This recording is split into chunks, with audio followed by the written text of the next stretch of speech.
I always felt comfortable myself. I have a construction background. I worked as a construction guy for years and have a contractor's license. So those decisions always never weighted on me so much, but I can feel that it would weigh a lot more if I didn't have that struggle. So that, and then building this, once you start getting to 2-3 rehabs at a time, 4 or 5 rehabs, you are a guy with many hats. You almost become an expert, but not an expert. You're a jack of all trades, master of none, right? So you're constantly learning and growing into this new avenue of it, or you're learning and growing on this new avenue. So it's constantly a growth of not just one thing, but of 100 different things you're learning about constantly. And still today, I'm still always learning different nuances, different tricks, different circumstances that come up constantly. That's what this business is about. And it's learning how to roll with those punches. It's learning how to make those proper decisions, really. You have to really decide what decisions are best to be made or not be made. Sometimes the right decision is not the decision that you would think. So making those quick decisions too, is really important. We don't have time now to, go get a tile and put it on the wall like you guys see in the movies, in the TV shows, or go paint the different paint schemes on the color and test them out. We don't mess around with that kind of stuff. We're about time. Time is really important to us. So we are just banging projects out. I don't have time to run to Home Depot to pick out 5 tiles to go show and put it on the bathroom. I have to make those decisions in my head right away, very quickly, so I can move on to the next thing. And that's what really excelled, I think, me in our growth, is being able to make those quick decisions in our head to move on to the next thing and get that next thing done. I often never let things sit on my plate. I get them done right away, and then I just move on. So there's, you a lot of times have, something that's really important, that it's a big decision, you may want to sleep on it, stuff like that. Yeah, of course, but I just get things done and I keep moving forward. And that's really what excelled us, I think, to get things done. Another huge thing I think it excelled us was taking on the hard projects. When we first started, there was no other big flippers out there. There was no one doing this in scale. First of all, I thought somebody's gonna do it. Somebody's gonna figure it out. So every time I would look at a deal, I would think, somebody's gonna figure out this deal. Somebody's gonna figure out this flip, so might as well be me. And that's what I always think on a deal, is anytime I see a deal and the numbers work great, but it's super scary, there's some investor, some other flipper, some Joe mom and pop is gonna figure out this deal and make it work. So might as well be me. And I still take that mindset today, and I would do the hardest projects. I did a project once in Manoa where it was 14 support beams all underneath the house. We literally jacked up the house, had to change these mega support beams underneath the house and swap them out. It was a project, no one wanted to touch, no one wanted to do. We took that on and did it.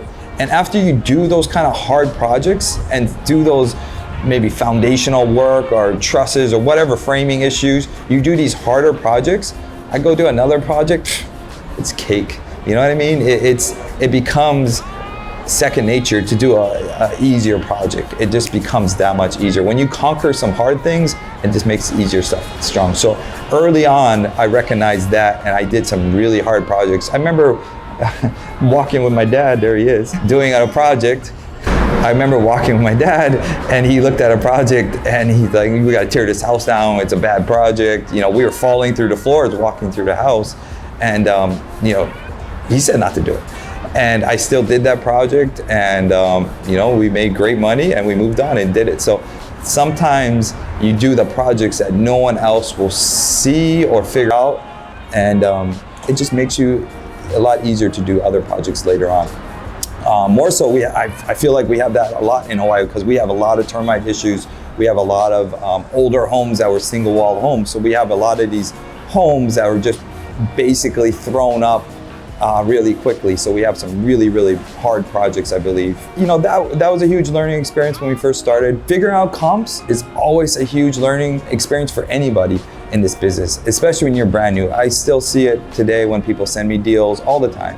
but understanding how to figure out an ARV, understanding to figure out the comparable market sales price of these homes is really an artwork. It's really a deep, deep understanding that I am constantly training myself on. I actually constantly bug appraisers. I constantly ask agents, and I'm constantly trying to learn and just understand and be the expert in every market, in every home that I sell or I work on. I want to know everything that happens in all these homes, or my guys on the team, I want them to know. I want to be that expert. So understanding how to figure out comparable homes for sale and so forth. You know, a great tip for you guys out there is to get a map, put a map behind your head. You can do a B-roll of a map.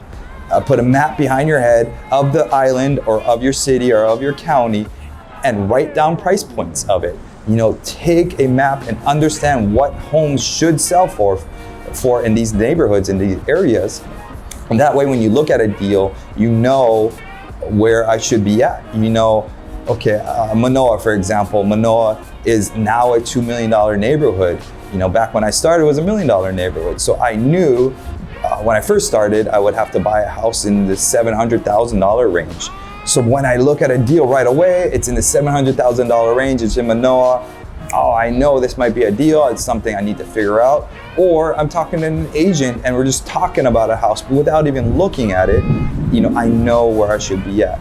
So understanding your market is super critical. Up in Manoa, we understand that market very well, all these different markets. For example, as we're referring to Manoa, when I first started, we would buy houses generally that would be selling at $1 million in that market. Now they're up to $2 million, but back then they were selling at $1 million.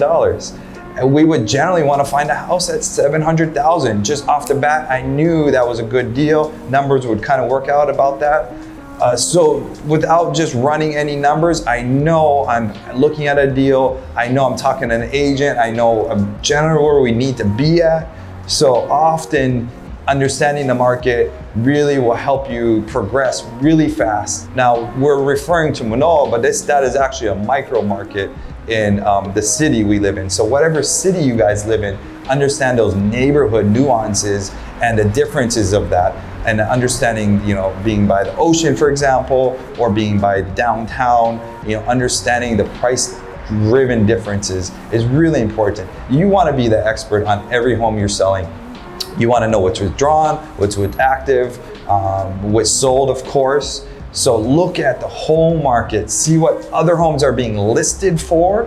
When a home is listed on your same market, oftentimes that's a realtor who decided that this is what these homes are valued at. So if your home might be the same as that, that could be something you can compare about. But it's your money at risk, so you need to be that expert and understand that market more than everybody else. Because ultimately, it's your house, it's your everything's at stake. So you be that expert. Don't depend on a realtor. Don't depend on anybody. You know, you be that expert in that market. So we use a couple websites to do a lot of research. Obviously, we use PropStream for nationwide stuff. Zillow, Redfin. Great websites. Think what you may or may not want about those websites, but it's your money at stake. You need to fill your head with as much information as you can. I look at tax appraised value too. Little sidetrack about tax appraised value, but in Hawaii, it's actually there's actually a person who's evaluating properties. They actually called me a couple times, and they evaluate properties as what they're worth. In different other states, they change the value, tax appraised value, based upon the sales price of a home, so that often won't change until a home is sold. So, you know, understanding that. But again, that's just information I'm filling my head with. You know, I want to fill my head as much information as I can about this house, and just load up. And of course, you want to check onto the MLS or get realtors to send you comps. Get the full comp analysis. You know, withdrawn, active, sold. Everything, expired listings of that area. Again, you're gonna fill your head with that knowledge. You wanna know why that house didn't sell. You wanna know why you know, a property sat for a long time, or what houses are selling for actively. So again, we're filling our head, We are becoming the expert on that house. So understand the market is huge, critical of figuring out how to sell a house.